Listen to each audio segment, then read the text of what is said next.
근데 어떻게 왜 오셨어요? 우리가 왜 모이나요?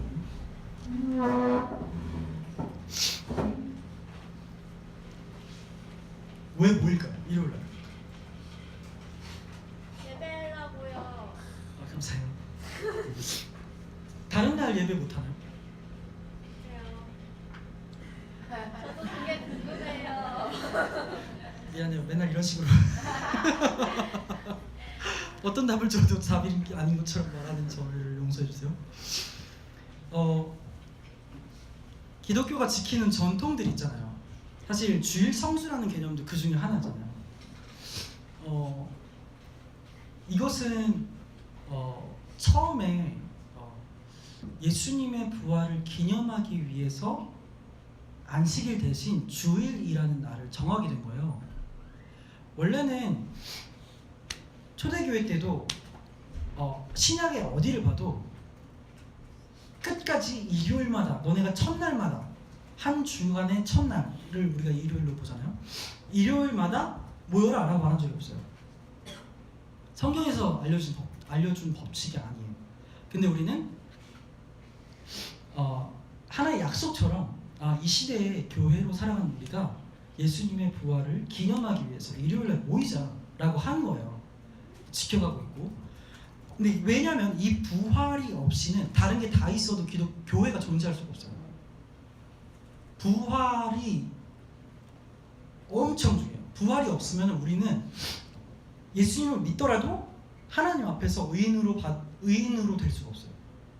왜냐면 예수님이 의롭지 않은 분이기 때문에 죽어버리셔서 거기서 끝났다면 예수님이 죄인인 것이 판명되는 거거든요. 그럼 예수님을 믿을 필요가 없죠. 아무리 십자가에서 우리 죄를 위해서 대신 돌아가셨어. 근데 무덤에서 안 일어나죠. 지금까지 썩어 계셔. 믿을 필요가 없는 거예요. 왜냐면은 우리 죄를 사해 주셨고 대신 벌 받을 줄 알았는데 예수님이 죄인이라서 죽었거든. 똑같거든요.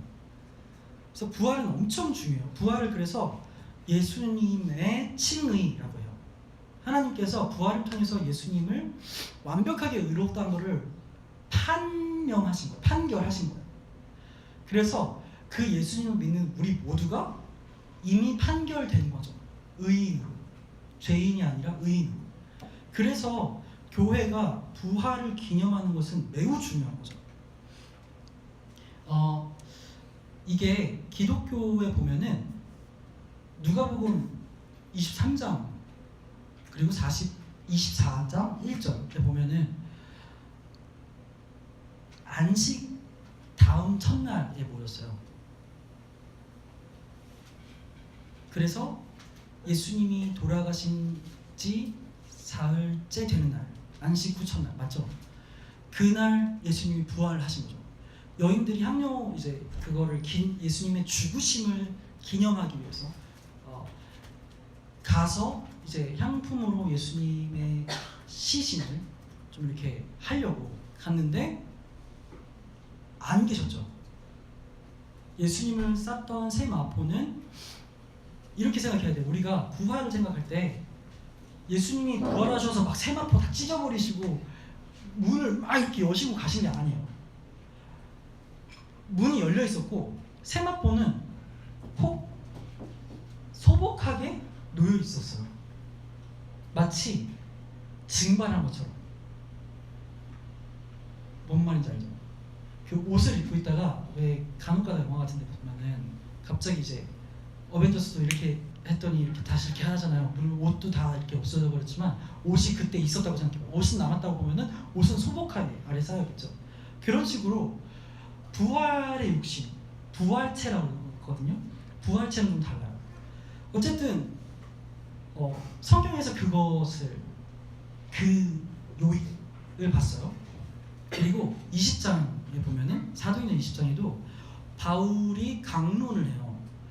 지금 말로는 강의 아니면 설교 이렇게 볼 수 있겠죠. 주간의 첫날에 일주일의 첫날에 주간의 첫날에 빵을 떼려고 모였어요. 그럼 우리가 지금 어떤 형식을 가져온 그 성찬이라는 것을 우리가 볼 수 있겠죠. 그리고서 바울은 그 다음날 떠나기로 돼 있어서 강요를 했어요. 근데 이게 엄청 길었죠. 그래서 우리가 잘 아는 2층에서 설교 듣다가 졸아가지고 죽은 사람이 있어요. 유두공간. 네. 그래서 이제 사람들이 놀랬죠. 이게 성경에도 되게 민망하게 써놨어요. 바울의 말이 신이 기니 신이 졸아 떨어져 죽었다 이런 식으로 돼 있어요. 설교가 길어. 아무튼 근데 이제 바울이 가서 끌어안고 얘 죽은 거 아니다, 살아있다. 그 다음부터는 되게 정상적으로 얘기를 활동을 하죠. 생활을 해요. 굳이 막 뭔가 퍼포먼스를 하지 않았어요. 살리려고 그냥 끌어안고 얘 살았어 이렇게 너무 자연스럽게 넘어갔죠. 부활을 기념하는 의미에서 우리가 일요일을 지키고 있어요. 뭐 일요일을 지킨다는 거에서 뭐 안식일 개념이라든지 이런 것도 설명할 게 너무너무 많지만, 그리고 부활에 대해서도 설명할 게 너무 많지만 다음에로 밀어놓고, 근데 이 주일이라는 개념이 너무 형식화되어 버리는 거죠.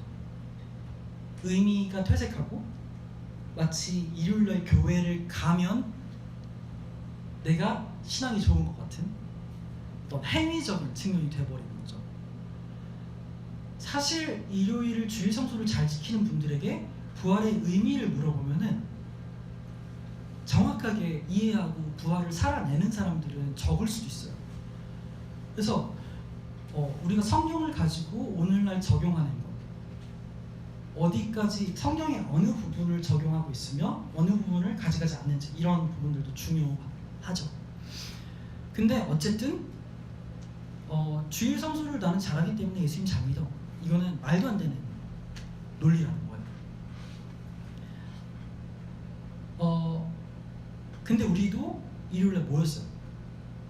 왜 모였는지를 따지는 건 되게 중요하다는 거죠. 오늘 본문도 제자들이 모여요. 근데 이 모임은 엄청나게 중요한 의미를 가져요. 왜냐면은 교회로서 공식적인 첫 모임이에요. 다시, 예수님이 부활하시고 승천하셔서 아버지께서 약속하신 것을 기다려 라고 말을 했잖아요.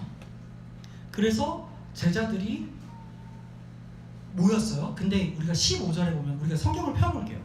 오늘은 펴고서 보면서 하려고. 1장 12절에서 13절, 15절이에요.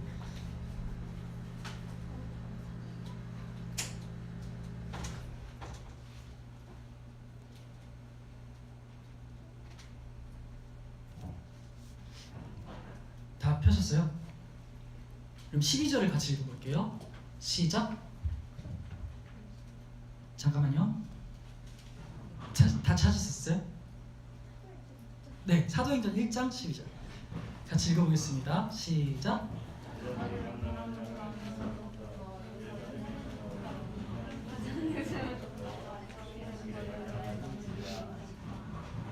아멘. 일단은 감람산, 올리브산에서 옮겼죠. 너무 덥죠. 네, 그래서 저희 에어컨 좀 틀어주시면 감사하겠습니다. 아, 그러세요? 창문이 여기 소음 때문에.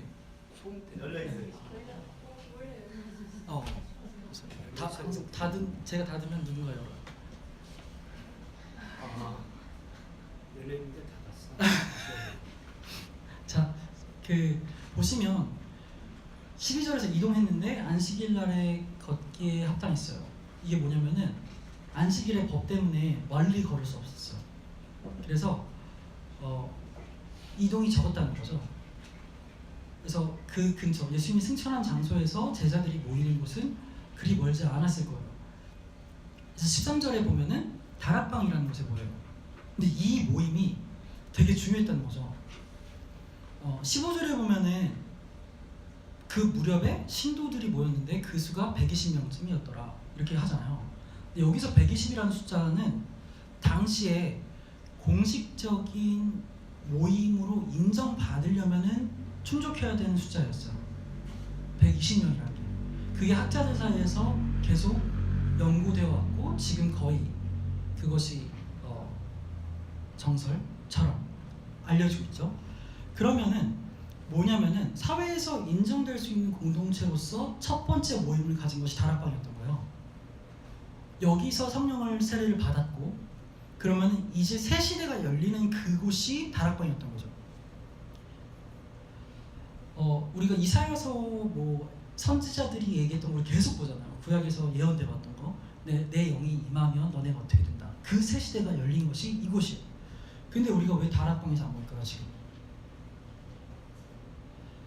이게 왜 법칙이 되지 않을까요? 성경을 볼 때 우리가 해석 성경을 연구하잖아요. 그러면은 어떤 거는 동시에 가져가고 어떤 거는 그대로 하고 어떤 거는 그대로 하잖아요. 예를 들면 하나님의 성품, 하나님의 약속, 교회의 정체성, 제자들의 정체성 같은 거는 오늘날에도 그대로 적용돼요. 하지만 그 당시에 있었던 사건 그리고 그 사건이 일어나는 과정을 똑같이 적용한다면 오류가 생기기가 쉬워요. 예를 들면 이런 거예요. 다락방에서 모였으니까 우리도 다락방에서 모여야 돼. 그래야 교회로서 합당해. 말도 안 되는 적용인 거죠. 예수님이 침을 뱉어서 지능을 만들어서 눈에 바르셨으니까 우리도 그렇게 해야 돼. 그럼 눈이 떠질 거야. 이런 것도 바르지 않은 적용이에요. 그러면은 우리가 기억해야 된다는 거는 이게 장소가 중요하지 않은 거예요. 장소가 중요하지 않은 거예요. 우리가 아까 주일이라는 걸 봤을 때 어떤 의미에서는 요일이 중요하지 않은 거예요. 물론 이렇게 말하면 큰일 나요. 한국 교회에서. 하지만 엄밀히 말하면 요일이 중요한 게 아니에요. 우리 대학원에 제7일 안식일 교회 목사하셨던 분이 오셨어요. 이분은 청신대학원 들어가려고 교회 목사로 본인이 가려고 이혼하셨어요. 그 가족이 다 제7일 안식일이라서 어쩔 수 없이 본인이 하나님 앞에서의 삶을 위해서 되게 색다른 환경 속에서 색다른 선택들을 하게 되신 거죠. 근데 와서 보니까 너무 실망스러웠던 거예요.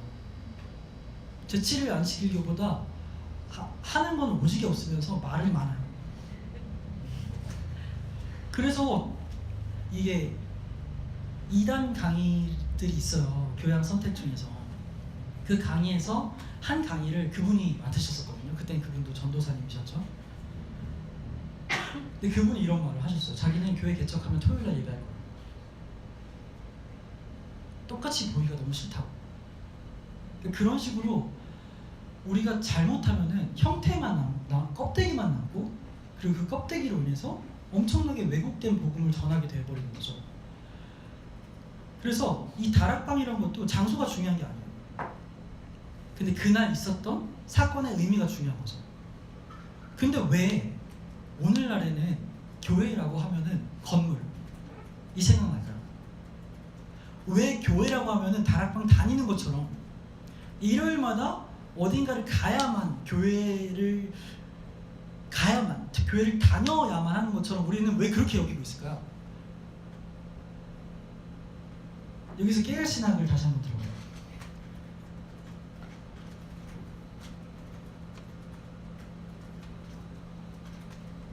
아주 큰 그림을 한번 그려볼게요.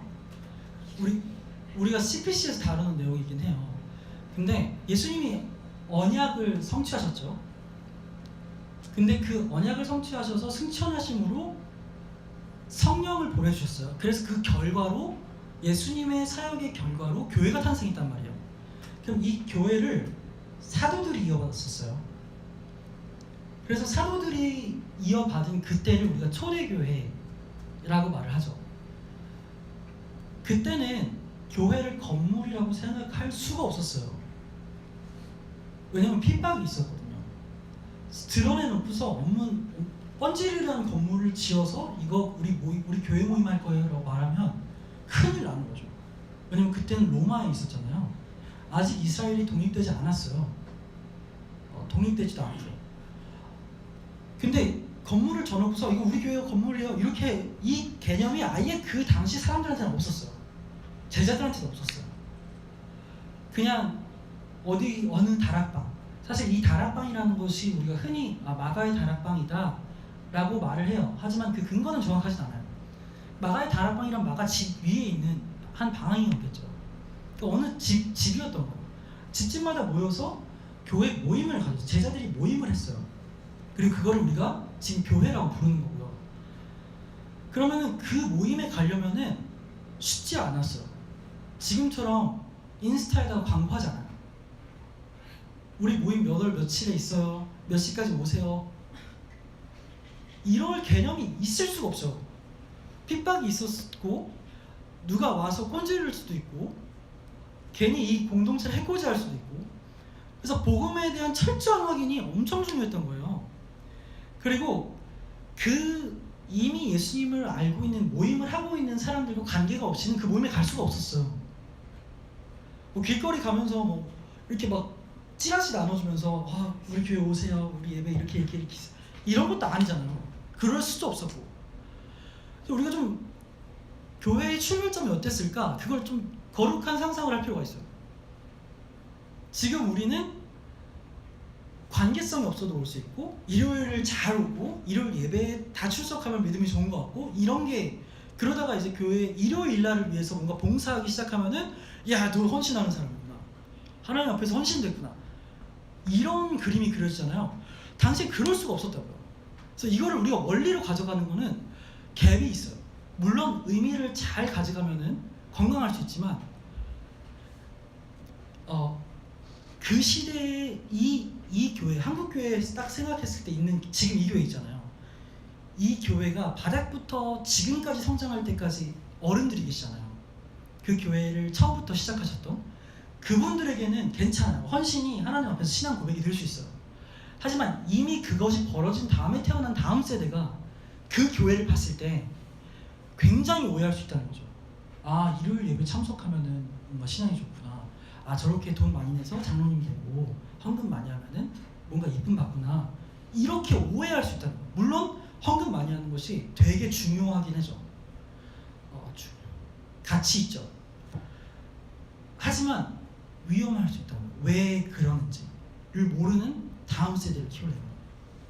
자, 사람들이 그렇게 지냈어요. 그러다가 큰 사건이 일어나요. 여기서 뒤집어져 버려요. 뭐냐면은 로마의 황제가 개종해버린 사건이에요. 콘스탄틴이라는 사람이 전쟁터에 나가려고 했어요. 전쟁을 앞두고 있었어요. 근데 그 사람이 막센티우스 312년도 AD 312년도에 막센티우스라는 그곳과 전쟁을 하는데 너무 무서웠어요. 왜냐면 너무 셌거든요, 그 사람들이. 근데 그 전날 꿈을 꾸는데 십자가 형상이 빛나면서 이 형상을 의지해서 승리해라 라는 메시지를 받아요.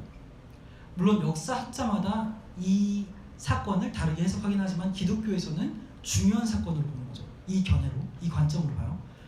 근데 그래서 힘을 얻어서 전쟁에 나가서 대승을 거두죠. 그러면서 개종하게 된 거예요. 로마의 황제가 개종을 했어요. 그러면은 그 아래에 있는 사람들은 어떻게 될까요? 나는 철저한 불교신자라서 불교를 믿을게요. 이럴 수 없죠. 목이 다 날아가는 거예요. 집단 개종이 일어나는 거예요. 이제는 복음에 관심이 없어도 이 나라에서 잘 살려면, 편하게 살려면 교회 가야 됩니다. 그래서 국교화되면서 그 로마가 정부 차원에서 교회를 지원하게 돼요. 그래서 그때 건축 양식과 미술 양식이 엄청 발전하죠. 역사 속에서. 뭐 르네상스 여러 가지가 있을 거예요, 그렇죠? 아니요, 르네상스는 후죠. 네, 미안해요. 오버에 없는 말은 하면 안 돼요.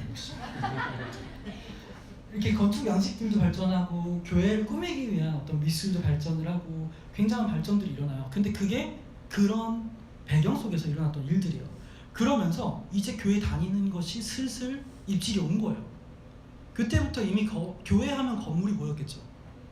교회 하면은 사제들이 모였을 거예요. 교황과 이렇게 이렇게 흔드시는 분들과 그 기도 고해성사 받는 분들, 뭐 이런 권위를 가진 사람들.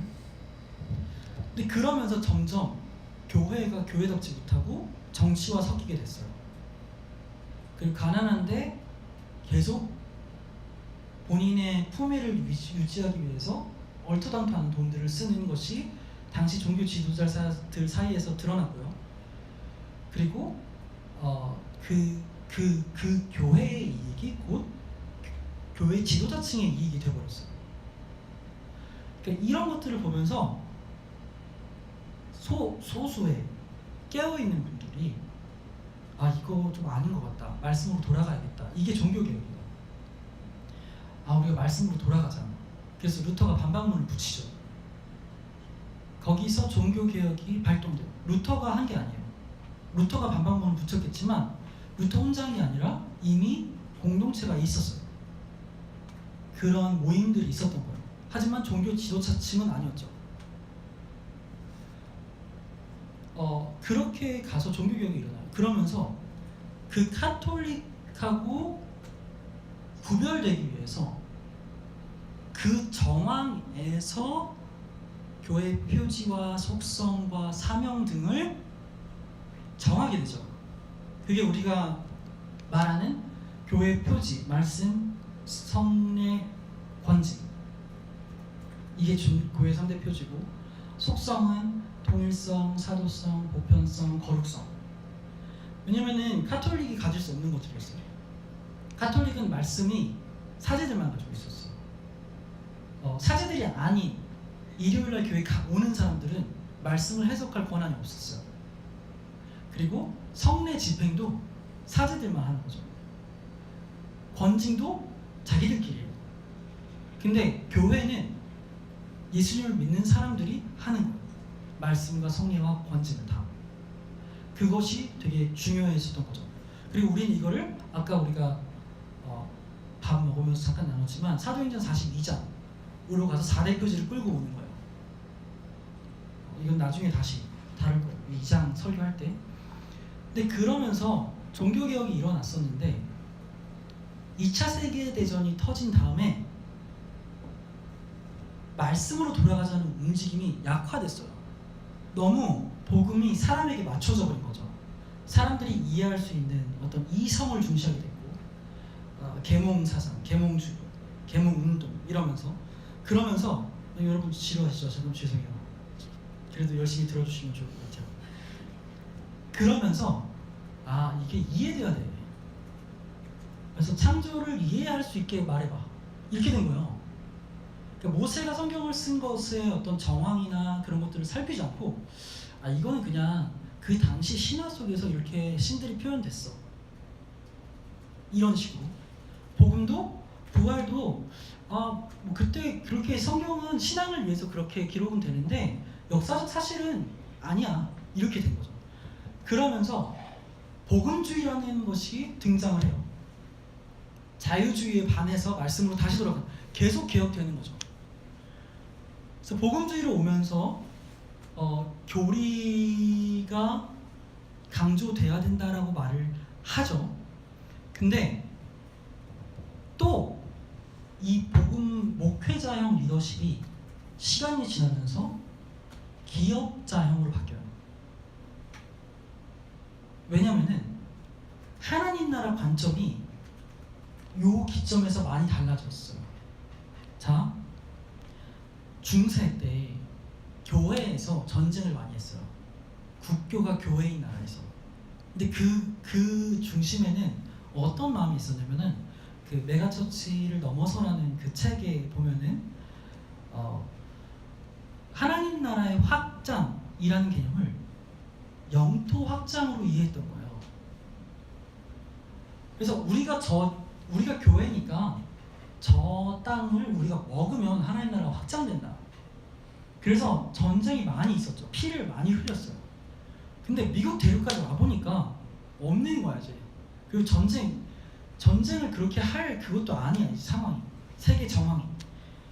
그 다음부터 그럼 하나님 나라 확장이 뭐지? 그랬더니 교인 수 증가구나. 이렇게 넘어간 거예요, 관점이. 그래서 하나님 나라의 관점이 어떠냐는 거는 굉장히 중요해요. 그 교회가 어떤 교회론을 갖게 되냐, 그리고 그 교회를 보면 어떤 게 보이냐가 다 결정돼요. 하나님 나라 관점 때문에. 그래서 교인수 증가가 되니까 건물을 또 짓기 시작하겠죠. 교인수가 많은 것이 하나님 나라 일이야. 그리고 여기서 말하는 교인수는 제자로서 살아가는 그것을 체크하기보다는 일요일 모임에 얼마나 나오지? 이걸 거 아니에요. 일요일 모임에 나오게 하기 위해서 많은 일들이 일어나겠죠. 그러면서 마케팅이 들어와 버려요. 기업에서 쓰는 이론이 교회 안까지 들어오는 거죠. 교인수 늘리려면은 그 공간의 80%만 채워야 돼. 80%가 채워졌을 때 건물을 늘려야, 이거 무슨 이론이라고 해요. 경영학에 있어서. 그래야 사람들이 더 와요. 꽉 차 있으면 안 올라가요. 그래서 건물을 늘렸어요. 건물을 늘려가면서 건물이 커지니까 조직이 커지고, 그러다 보니까 그걸 운영해야 되고 목표가 불가능해져요. 이렇게까지 가는 거죠. 그러면서 그 속에서, 복음주의 속에서 마케팅주의를 넘어가면서 여러 가지 일들이 있었어요. 파라처치 운동. 교회가 선교를 잃어버려요. 너무 자기 전도. 선교를 못하는 거예요. 그래서 그 당시에 예수전도단, CCC, 뭐 선교단체가 다 일어났죠. 교회가 감당 못하니까 우리가 해야 돼. 근데 그것은 결국 교회와 선교단체의 분열을 가져왔어요. 갭이 너무 커졌어요. 그리고 미국에서 이미 그렇게 일어난 게 한국으로 들어오면서 어떤 일이 발생했냐면은, 저 중고등학교 때 예수전도단 화요 모임이 났어요. 거기가 그게 예배야. 막 기타 치고 드럼 치고 뜨겁게 찬양하고 기도하고, 그리고 일요일날 우리 교회 가면은 예배가 아니야. 울 수가 없어. 그리고 젊은 그 청소년들이 교회를 비판하게 됐어요. 아, 우리 교회는 너무 부족하다. 빨리 연주자들이 세워야 돼. 막 이렇게 된 거죠. 애들부터가.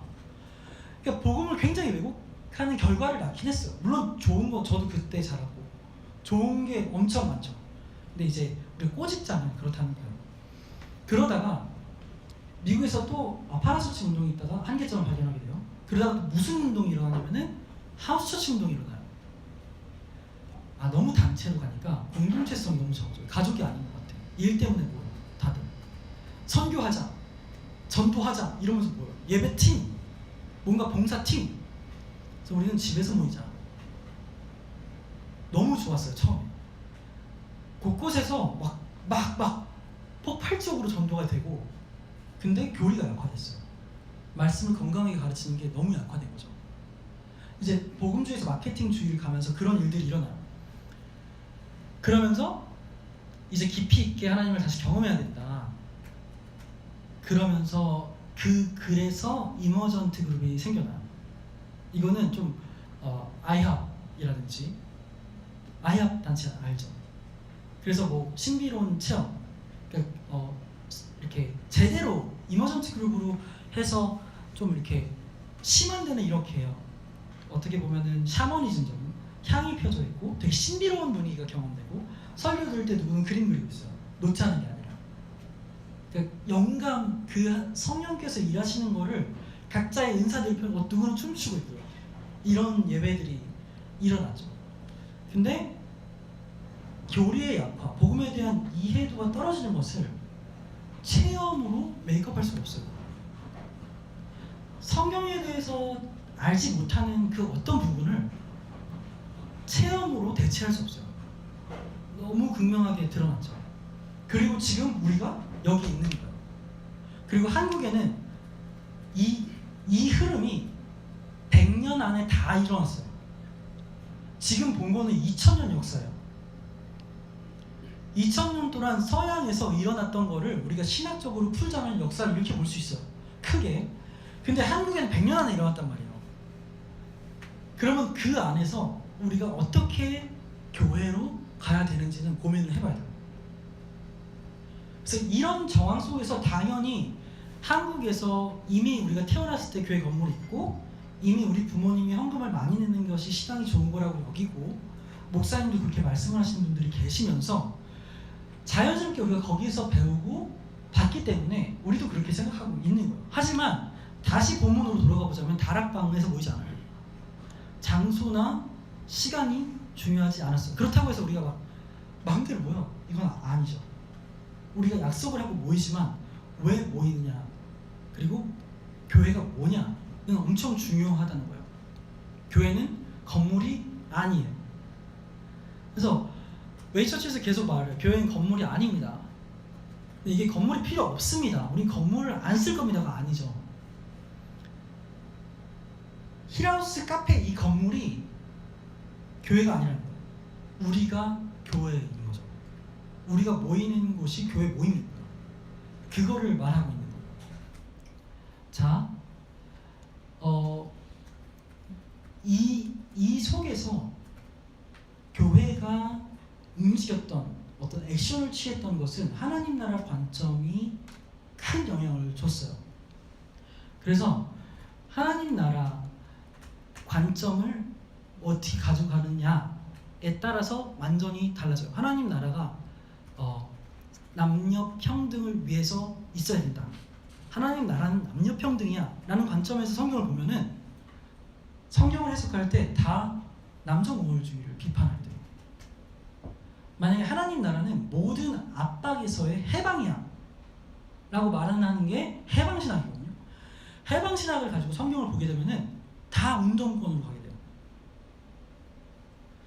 우리가 하나님 나라를 가져가는 관점은 우리가 첫날 나눴던 그거예요.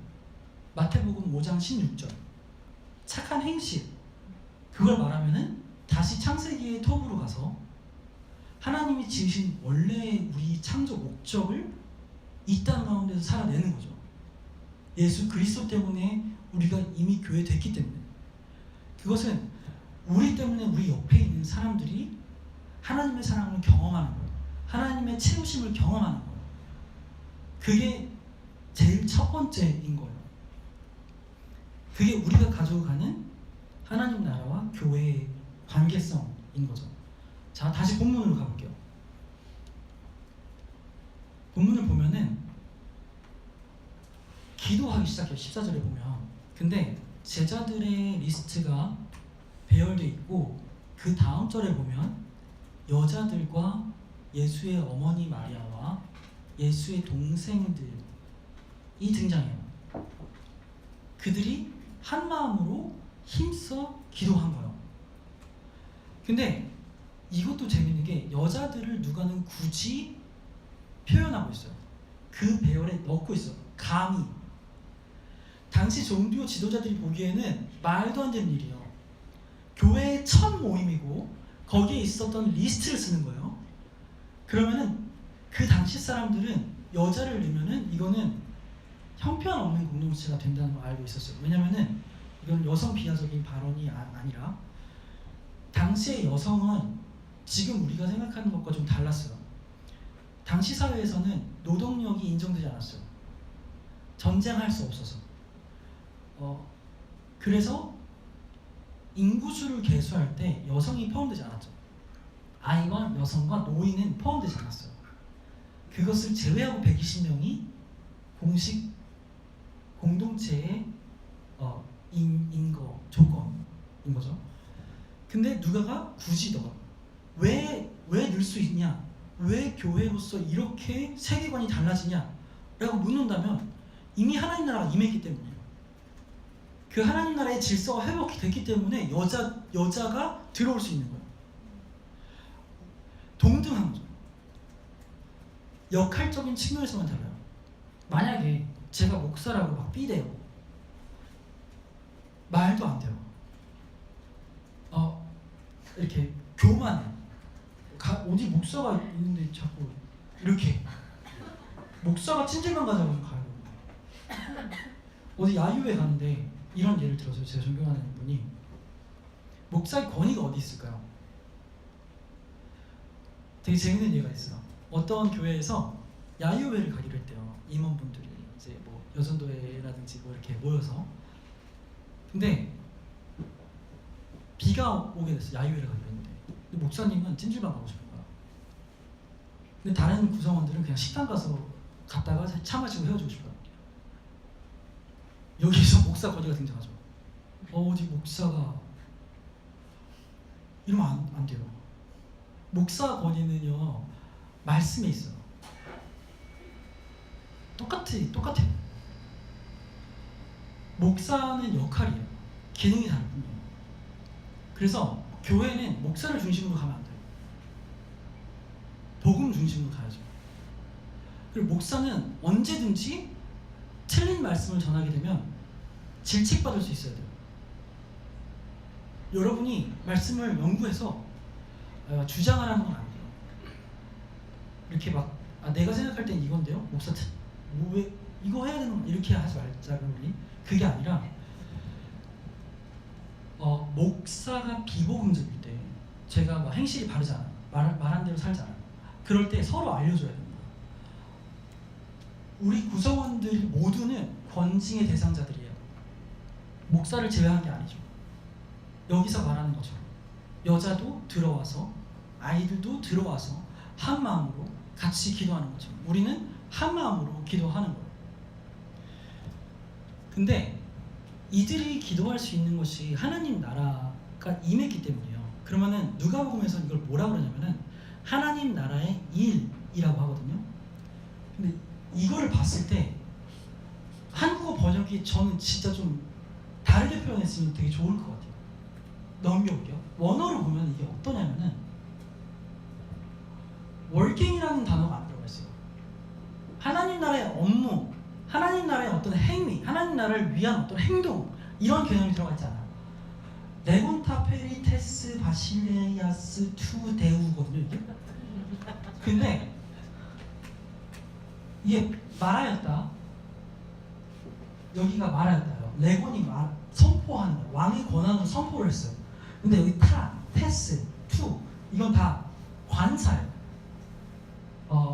우리가 the apple 그리고 a apple 이렇게 말을 하잖아요. 그 앞에 붙는 the a, 이런 거예요.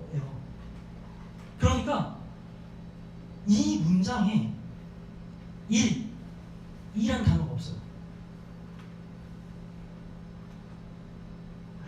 나라, 그 하나님의 그 나라에 관하여서 말하였다예요.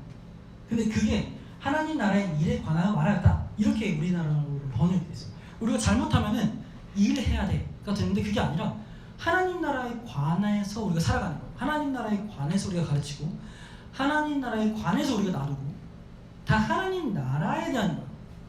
그래서 교회는 하나님 나라 개념 없이는 존재할 수가 없어요. 하나님 나라가 이 땅에 임한 결과로서 교회가 있거든요. 그래서 잘못하면 자꾸 우리가 주의 성수, 우리 교회 확장, 힐하우스의 부흥, 교인 수가 많아져요. 이렇게 가는 거예요. 일이라는 그런 개념이 아니라는 거예요. 그래서 우리가 오늘 그 교회 4대 표지문에서 멤버십을 우리가 얘기를 했었잖아요. 가르침, 교제, 떡을댐, 기도 이게 우리가 가져가는 표지예요. 이게 일로 될 수가 없어요. 만약 우리가 어떻게 교회를 위해 일을 합니까? 감히 교회를 알지 못하는 거죠. 그런 개념이 아닌 거죠. 하나님 나라에 대한 것들을 풀어내는 거예요. 기도를 풀어내고 가르침으로 풀어내고 계속 그러려고 노력하는 것이 우리가 이 땅에서의 삶인 거죠. 그래서 이것 때문에 그 당시에 차별을 받았던 모든 사람들이 동등하게 한 마음으로 기도할 수 있었어요. 그리고 한 마음이라는 것은 이거죠. 하나님 나라에 대하여 한 마음이 된 거예요. 그러면은 우리는 한 마음인가? 지금 우리가 지교회로 독립적인 공동체로 웨이처치 힐하우스가 개척됐어요.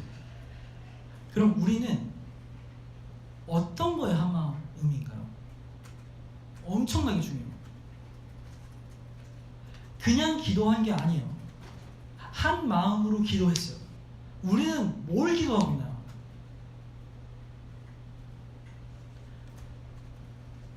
여기서 한 마음이라는 건 누가가 되게 많이 썼어요. 누가복음에서도 다 복음, 하나님 나라에 대해서 관련될 때 이 단어가 계속 나와요. 근데 이것 때문에 한 마음이 됐어요. 그러면은 우리가 한 마음을 만들고 싶은 그것은 어디에 있냐는 거예요. 내가 오늘 왔는데 뭐에다가 마음을 두고 이 모임에 왔냐는 거죠. 그게 하나님 나라인지 아니면 나의 신앙생활의 유익인지.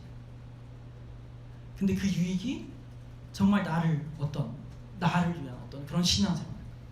이거는 정말 돌아봐야 되는 거예요. 철저하게. 내가 왜 열심히 하려고 하는지. 근데 그게 진짜 하나님 나라에 관하여서 열심히 하고 싶은 건지. 내가 내 거를 다 털고 포기하고 올인하고 싶은데 그게 왜 그런 건지. 철저하게 도전이 되는 거예요. 이 부분이 우리한테 분명하게 필요해요. 한 마음으로 가는 거. 우리가 찢어져 있더라도 우리가 모임하는 평일에 하는 그 모임, 모든 삶의 부분에서 이 한 마음은 공통적으로 있어야 돼요.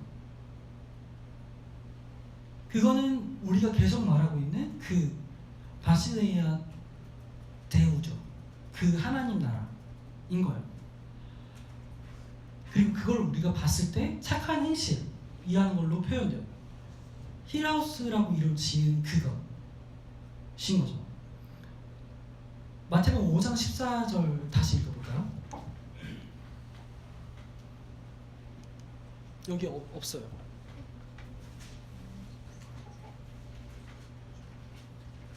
너희는 세상의 빛이라 산 위에 있는 동네가 숨겨지지 못할 것이요. 네. 거기 산 위에 있는 동네에 있는 집이라고 힐하우스를 했어요. 우리가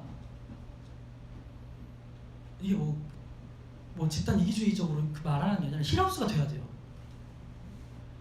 우리 개인이, 우리 부부가, 우리 가정이 빛을 비춰야 되는 거죠.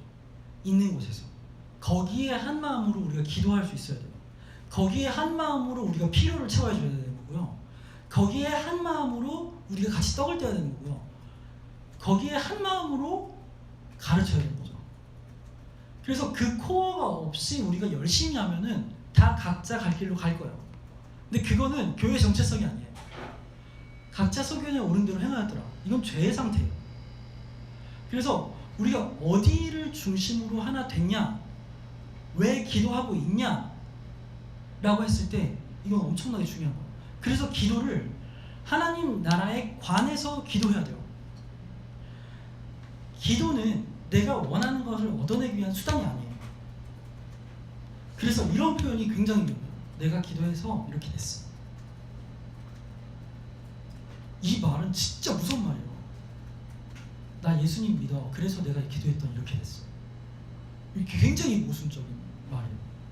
예수님이 주인인데 내가 주인을 부려. 그러니까 주인의 주권 안에 내가 승복하는 게 아니라 내가 주인을 바꾸고 싶어서 기도하는 게 돼버리는 거야. 그래서 기도는 사실 철저한 하나님의 주권에 대한 인정이에요. 우리의 모든 기도를 그냥 해석해보자면 이거죠. 하나님의 철저한 주권 안에서 하나님의 행하심을 우리가 보게 해주세요. 왜냐면 그게 가장 좋은 거니까. 그 안에서 우리는 어떻게 돼도 하나님의 주권 안에서 우리가 안전하다는 신뢰로 내가 원하는 거 그냥 고백하는 거. 하나님 나 피아노 가고 싶은데 이런 단순한 것도 그 기도인 거죠. 저는 기도에 대해서 항상 이 예화를 들어요. 내가 기도했기 때문에 뭔가 일이 일어난다면, 하나님의 뜻이 기도했기 때문에 뭔가 일어난다면 엄청난 오류에 빠져요. 내가 기도 안 하면 하나님의 뜻이 일어나지 않는다는 말과 같거든요. 그리고 기도해서 내가 원하는 걸 얻어냈어. 거기서 하나님을 빼더라도 그럼 내가 기도가 부족하면 내가 원하는 걸 못 얻어내게 되는 거예요. 그리고 하나님은 그 기도의 분량대로 응답하시는 분이 되는 거죠. 자판기처럼. 와, 너가 100시간 채우면 내가 들어왔을 텐데 네가 98시간 채워가지고 2시간만 더 기도하지 그랬냐. 절대 이런 분이 아니시죠. 왜 제가 이 고민을 하게 되냐면 병원에 있을 때요. 지금도 무수한 환자들이 죽어가요. 그리고 그분들 중에는 크리스찬들도 있죠. 예수님을 정말 바르게 믿는 사람들도 있어요. 그러면 기도가 부족해서 죽었을까요? 그렇게 해석되는 거예요. 말씀을 해석하는 거는 그 말씀의 렌즈로 우리의 삶의 정황을 해석할 수 있어야 되거든요. 말씀에서 말하는 기도를 그렇게 해석해버리면, 기도의 양에 따라서 내가 열심히 기도하면 뭔가 이루어진다라고 이렇게 해석해버리면, 지금 여기서 말하는 거를 기도에서 성령이 임했다라고 해석해버리면 그분들은 교회가 될 방법이 없어요. 왜냐면 나 기도 부족해가지고 내 자식이 죽었는데, 그리고 하나님은 그런 분인데, 이게 되게 중요해요. 기도는 철저하게 하나님의 주권을 인정하는 과정이에요. 예수님의 기도를 보면 너무 철저하게 알 수 있어요. 하나님과, 영원하신 하나님과 분리되는 그 고통, 하나님이 아들을 죽이셔야 되는 그 고통 속에서 울부짖는, 그래서 땀이 핏방울이 되도록, 근데 마지막에 나 이거 피하고 싶으면 너무 피하고 싶은데 하나님 신뢰하니까 하나님 뜻대로 하세요. 아버지 뜻대로 해주세요. 이게 기도인 거죠. 그래서 우리가 이걸 알았으니까 이렇게 해야 돼요.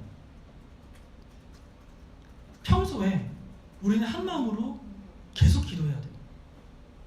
평소에 우리가 집에 가든 오늘 밤이든 한 마음은 뭐냐? 하나님에 관해서, 내 착한 행실을 통해서 내 주변의 모든 사람들이 빛을 볼 수 있게, 그 교회적 삶, 우리가 교회 일을 그들 앞에서 할 거예요. 그들 앞에서 그들 모아놓고서 뭐 찬양인도 한다고 이렇게 제가 이렇게 할까요?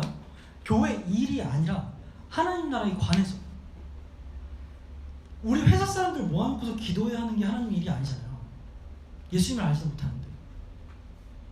근데 그 중에 하나님의 사랑이 필요한 사람이 있으면 가서 도전해보고, 계속 우리는 예수님 다시 오실 때까지 이 도전 속에 살 거예요. 그래서 우리가 공동체가 필요한 거예요. 그것을 위해서 한 마음으로 기도해 줄 사람들. 이게 뭐냐면은 힐하우스에 있는 모든 구성원은 다 날 위해서 기도해 주는 사람이에요. 그게 힐하우스 지교회로서 이 교회 교인이 됐다. 우리는 그냥 멤버십이라고 말을 하지만 그 교인 등록했다. 거기에 내포되어 있는 거예요. 우리가 이 자리에서 성찬을 아직은 우리가 안 하고 있지만 이제 계획해서 성찬이 진행될 거예요. 그 떡 먹으면 책임진다는 거예요. 내가 내 옆에 있는 사람 책임질 거예요. 하나님이 날 통해서 채워주고 싶고 할 때 내가 그거 채울 수 있도록 준비해 놓을 거예요. 교회는 단순하게 일요일에 모여서 말씀 듣고 가는 그런 거 아니고요. 이 땅에서 하나님 나라에 관해서 살아가는 공동체, 가족 공동체. 그래서 우리가 같이 그 한 마음으로 그 기도를 했으면 좋겠어요. 우리 배터리가 나갔어요. 우리 삶 속에서 착한 행실이 드러날 수 있도록,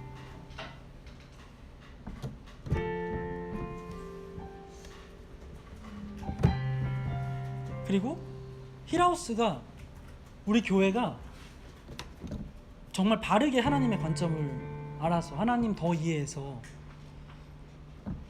정말 우리가 산 위에 있는 동네처럼 정말 그 빛으로 부름받은 자들답게 교회만 할 수 있는 그 역할이 드러날 수 있도록, 그걸 가지고 한 마음이 될 수 있도록 좀 같이 기도하겠습니다.